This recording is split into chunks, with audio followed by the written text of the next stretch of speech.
Back when I first started my channel, I made a video discussing my time with Monster Hunter Stories. It was at a time where I didn't consider myself particularly familiar with the monster collecting genre. I knew about Shin Megami Tensei, Pokemon, and about Digimon, and naively assumed that games setting themselves in the same genre were more than likely just making knockoffs to get a piece of Pokemon's already gargantuan market. I was kind of a dumbass back then, and still now, or at least just ignorant. I ended up playing Monster Hunter Stories on an Android emulator around 3 years ago and was blown away with both how enjoyable and high quality the entire package ended up being. Everything you enjoyed from the core Monster Hunter experience was refactored into a turn-based one, and I loved turn-based games at the time. I still do. I'm trying to work my way through, what, 16 of them right now? My original experience with Stories blew me away, and while I will be retreading some old ground in this video, I still recommend taking a look at the old video just to see how much it wowed me. And this remaster may be the perfect opportunity for players who played the sequel but never the original, or for those who skipped it for being an older game on mobile devices. I'll specifically be talking about the PC release here. I don't know the last time I played an RPG on an actual console when I was given the option to use my computer. I don't even know why I own this thing anymore other than to heat up my apartment. With this new release of Stories, you get fully voice-acted cutscenes and dialogue, which was missing from the original. Characters from the sequels seem to reprise their roles here, and yes, the two games are connected, albeit minimally. This seems to be the biggest selling point of the game, which is great if, like me, you can't read. For the rest of you nerds, Story may be a text-dense game. It's an RPG after all, but it wasn't particularly difficult to get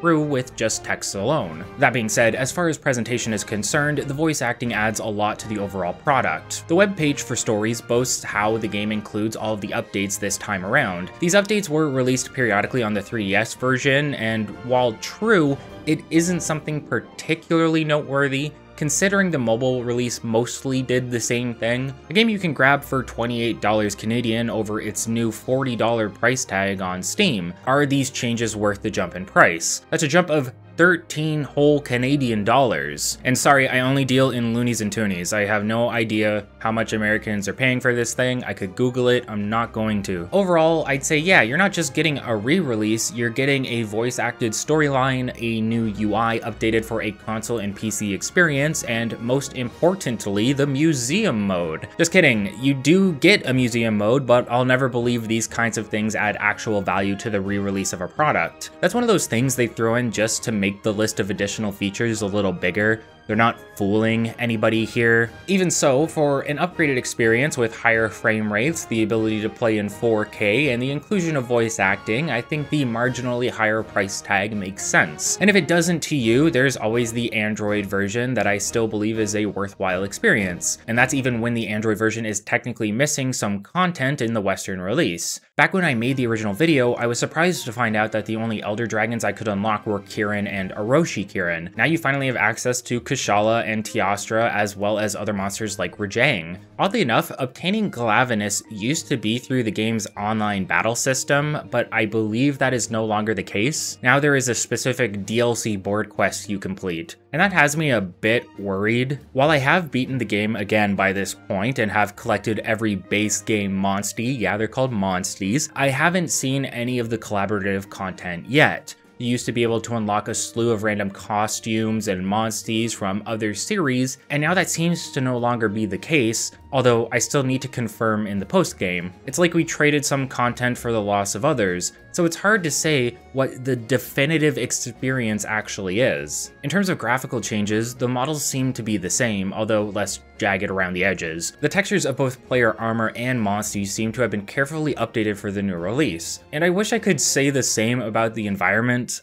For whatever reason, it seems all of the environment textures have been upscaled rather than completely recreated, and boy, you can tell. Everything looks like a weird Cronenberg amalgamation of features that grossly blend together in ways that don't make sense. It's like whenever someone releases one of those HD texture packs for an old game and they really just ran all the textures through a neural network processor. It just always looks like ass to me. Call me picky, but when a company decides to remaster one of their older releases in a manner that includes updated graphics and textures, I'd like them to actually update those textures in a way that doesn't flashbang me me like a Gypsaros. It's probably at its worst and most noticeable when you reach the city of Gildegarin. Just looking at the floor is enough to make you realize how bad this is in comparison to them just redoing all of the environment textures from the ground up. Let's put a little more work into our remasters if it's alright with you. I'm always asking for an HD port of the older Monster Hunter games, but I'm starting to envision that finger of the monkey's paw curling, because those games are probably going to be filled with the same lazy texture enhancement features. It's not the end of the world, especially since this doesn't seem to be the case for monsters and characters which you will see the most of in battle. But it was something that stuck out to me during every play session, and it's simply dog shit ugly. And these are meant to be a prime feature of this game that you can still pick up for cheaper on a device that basically everyone currently would own. I think the Android version might have done something similar, because I remember them looking really bad in the Android version as well. So I don't know. This is all me theorizing and thinking about it too much. I just thought it looked really ugly, and I think they should have done better. But let's say you're fresh to the series and want a console/PC experience. Is the game itself worthwhile to play? The answer is yes. That's it. Full stop. I saved you from watching the rest of the video. Pause it, purchase the game, and give it a go. Better yet, let the video play while you go and get it, and then come back and watch it again when you get back. Don't forget to comment telling me how right I was too. Stories is the story of your character, a rider from a village of riders known as Hakum Village. The idea is that this is the world of Monster Hunter, but the concept of riders is hidden away from hunters because they would clash culturally. Hunters believe monsters should be hunted, but riders have the means of befriending them and forming bonds. That's the entire game, really. Travel to new locations, form bonds with monsters, and teach people that being a rider is not so bad or a dangerous thing, that monsters can be befriended rather than hunted. You learn about a doctor named Menelger, whose name I can actually pronounce now, and who is trying to force monsters into servitude, and of the Black Blight that seems to be causing certain monsters to go crazy and attack villages and people indiscriminately. In my original video, I explained that these concepts can get dark. There's a kid who witnesses his mother get curb stomped by a Nargacuga, and ultimately goes out of his way to use and abuse his own Rathian while going on a monster killing spree. It gets a little dark, but in comparison to the second game, it's honestly not so bad. It feels like they came up with the gameplay first and the story second, to give reason to the journey rather than to tell anything compelling. And ultimately, it's really just a story about how great and awesome bonds are, and how great and awesome you are at forming bonds, and how friendship will save the world. Also, Naviru is there. A lot of people hate Naviru, and I understand why, but he's really not that bad in this game. Outside of the lame jokes and puns, he's oddly enough one of the more level-headed characters and sees the most growth out of anyone in the storyline. Since he essentially plays the voice of the player character, it's good to not only watch him grow, but turn into the voice of reason and encouragement, and you don't normally get that from sidekick characters in other games. While the story of the game is nothing special, it does offer enough of an enjoyable experience to help you get through the beats of the game. However, I'd say the real motivation for doing so is probably the reason you were interested in playing to begin with: collecting monsters. In this game, you're not capturing monsters mid-battle or summoning/fusing them to join your party. Instead, you'll be traveling to monster dens that appear randomly within the various areas you explore. These monster dens create procedural mini-dungeons for you to traverse that always end with an egg nest area. Here you can gather at the nest to try to find an egg of your liking. The colors and patterns of the egg are tells that clue you into what type of monster you found. If it isn't to your liking, you can search again, but there is always the chance that you could be ambushed by a large monster or run out of eggs entirely. The collection process in stories is far from the most interesting method out there. Often you'll find yourself rushing through one of these dens and praying there's nothing standing in your way because you've been looking for one specific egg for half an hour and still haven't found it. And God help you if you have to run into a Gravios while doing this because they made those dudes the tankiest normal creature in the game. Have fun chipping away at that guy for another 5 minutes. To help shake things up, players can sometimes find rare dens where they are both more likely to find rarer monsters and subspecies, but also guaranteed to get eggs with higher stat distributions, meaning even regular monsters can be a worthwhile find within a rare den. These dens are also somewhat larger than the normal ones. They usually have an extra section or two depending on if there's a rare gathering area within, but it's all basically the same thing. And while this is tedious, the game does reward you for going through with it. Every time you defeat an enemy for the first time, it gets logged in your Monsterpedia and you get a reward. Each monster has its own reward and you can collect them one by one or all in one go. It's the same for monsties. Every time you hatch a unique one, you get a new reward. The Monsterpedia is super useful to you because it shows you what monsters can be hatched and which cannot. Once post-game rolls around, high-ranked dens unlock, and by this point in the game you have more incentive to run into them and try to clear them out, as you'll now find high-ranked versions of previous monsters with higher tier drops to use when crafting. Just like in a typical Monster Hunter experience, you'll collect monster parts when you defeat them, but these parts are worth varying amounts of points. If a piece needs, say, Velocidrome parts, you don't need to provide specific ones, just enough points worth, making it more forgiving to forge and fully upgrade pieces.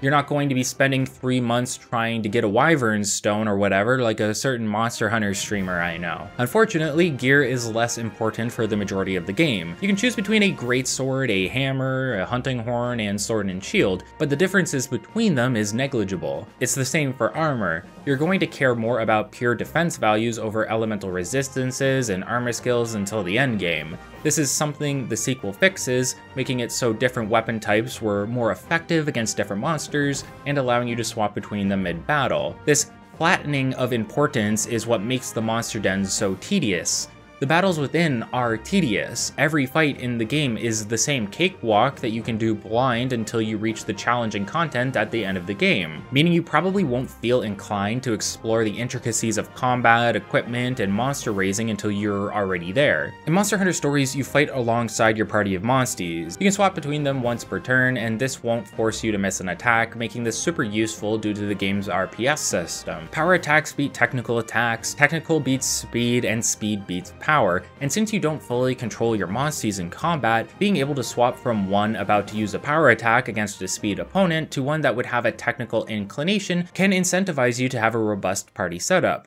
The issue is that whenever you hatch a new monstie, they start at level 1, so they aren't going to be immediately useful to you. They either take up a slot in your party so that you can earn passive EXP from battles, or you send them off on expeditions to slowly earn experience that way while gaining items in the process. There's a few EXP items to help alleviate this, but by the end of the game it's more difficult to get monsters to catch up until you learn to efficiently grind boatloads of experience in the post-game dungeons. Monsties can't be ordered around for normal attacks, but you can order them to use their special skills at the cost of kinship points.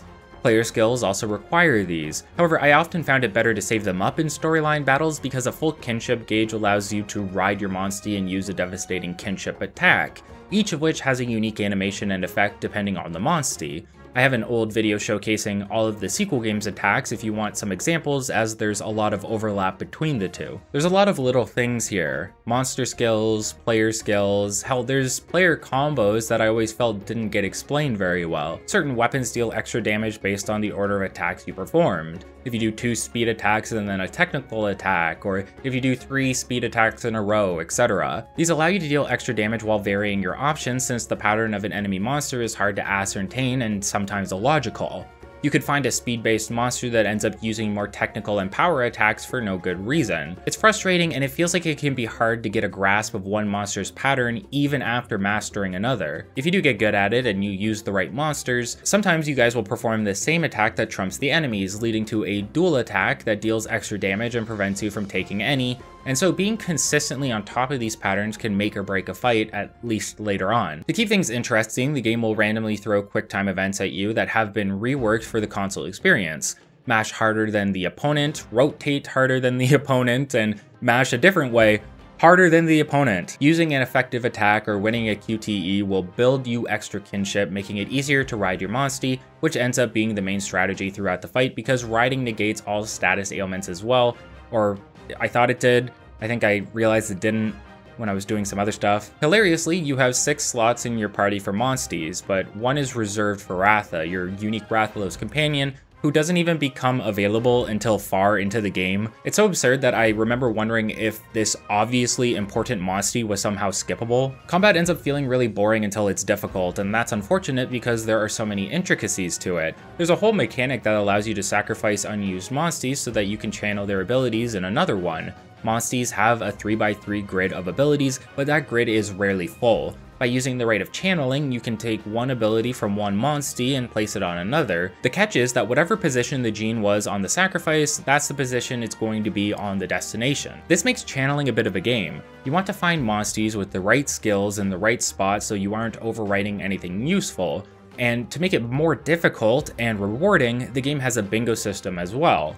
Any line of colors or attack types creates a bingo, whether it be horizontal, diagonal, or vertical. If you have a line of red genes, you get a fire boost. If you have a line of power genes, you get a power boost. If you can have a line of both red and power at the same time in the same direction, you've saved some space and made your monster more efficient, because now you can try to make other bingos with other colors and abilities on different parts of the grid. It's oddly satisfying and more complicated than it initially seems, but you'll never need to do this during the main storyline if you don't want to. In fact, I make a point to save all of my monsties until the end game where this will actually matter. It's just such a waste because they introduce it initially and then you never feel inclined to make use of it. Stories is full of side content. Some of it was repeatable quest board content, while some comes directly from NPCs and provides you with important key items for your adventure. Certain weapon skills and combination recipes for items can only be acquired through these side quests. The variety of the quests is admittedly pretty weak though. Kill X amount of enemies, bring me Y amount of monster parts, you can Z what I mean. That was awful, but I'm Canadian, I'm allowed to make that joke. I get to make that one. Sometimes you need to kill a specific version of an enemy and a subquest den will appear for you to explore, but it's all the same and you'll easily grow tired of it before reaching the end of the game. The DLC special subquests can be picked up from the board as well, but most of these will be locked until the end of the game as they require you to hunt high rank enemies and unlock special monsters like the Elder Dragons I mentioned earlier. Single player tournaments are available as well, which offer a wide variety of prizes, and some of these were used in the original to unlock some collaboration equipment and monsters. Rider v Rider battles are a fresh experience since they essentially have the same tools you do. There's even an online component, although I haven't been able to test it due to this being an early review copy. Monster Hunter Stories is a fantastic casual gameplay experience, and I say casual because the game has a lot of features meant to help you maximize the potential of your monsties, but you'll never worry about that until maybe the final boss. But once you are here, this is arguably where the game is at its best. You have challenging tournaments to work through, plus a new training ground, the Labyrinth, that is really just a procedural dungeon. You work your way through it, fight an Elder Dragon, then rinse and repeat until you feel confident enough to take part in the Tower of Illusion, what I thought was 50 floor challenge run that only unlocks a checkpoint every 10 floors, but I don't know, I'm still there. I'm still like working through it, and there seems to be more checkpoints than I'm used to, so I'm not sure if I'm incorrect right now or misremembering, but there might be added post-game content that I'm unaware of, so I need to see for myself. These fights end up getting absurd. I mentioned a double Kieran fight in my previous video that stomped me harder than that one kid's mom at the beginning of the game. It's torture in the best way because now you feel a need to utilize all of the game's mechanics to make optimal monsties. I just wish there was incentive for this throughout the entirety of the game, so it didn't feel like you were hitting a wall right at the end. Additionally, while not post-game specific, there are plenty of collectible Poogies to find along your journey. I recommend finding them all as you play through, as collecting all 100 offers various rewards per Poogie found, per 10 Poogies found, and eventually a unique Poogie Monstie. I can't believe the things I have to say out loud sometimes. I love the story series, but it's easy to see how much the original has aged. The sequel added a lot of new features and quality of life that make it the definitive experience for me. That doesn't mean the original isn't worth playing though, as it has its own storyline and features absent from the sequel, but the small issues do tend to add up. A more simplistic battle system, the tedious and slow nature of the experience at times, the awful texture upscaling they got away with for some reason. At the end of the day, you can get a mostly full Monster Hunter Stories experience on your phone for cheaper than what the remaster is offering. And while you may be missing some things like rideable Kushala and Teostra, you'd have access to others, I'm pretty sure, such as some of the collab content sans Nintendo, and this might change if I find the collab content later on. It's a hefty experience whether you are starting new or returning with past experiences of your own.